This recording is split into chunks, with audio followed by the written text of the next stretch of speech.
Kung meron po tayong Biblia, buksan po natin sa Pahayag 3, verse 7 to 13. Ulitin ko po, Pahayag 3, verse 7 to 13. Isulat mo sa angel ng iglesia sa Philadelphia. Ito ang sinasabi ng banal at mapagkatiwalaan, ang may hawak ng susi ni David. Walang makapagsasara ng anumang binubuksan niya, at walang makapagbubukas ng anong sinasaraan niya.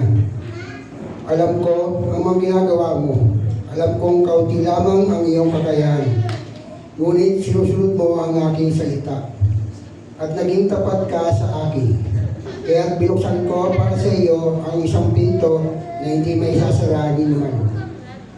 Tingnan mo, palalapitin ko sa iyo at panunurin ko ang mga kampo ni Satanas na nagpapanggap ng mga Hudyo. Ngunit hindi naman at salib ay nagsisinungaling.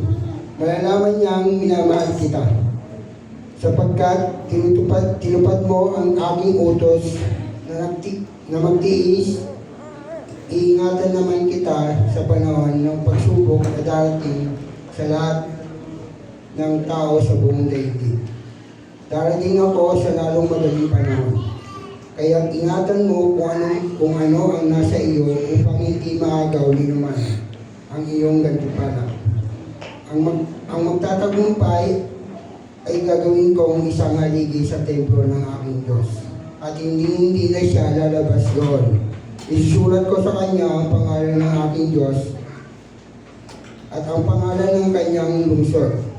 Ito ang bagong Jerusalem na bumaba mula sa langit buhat sa aking Diyos.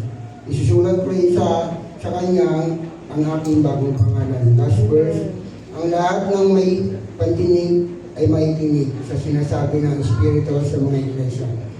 Purihin ang salita ng Panginoon. Mali na po tayo.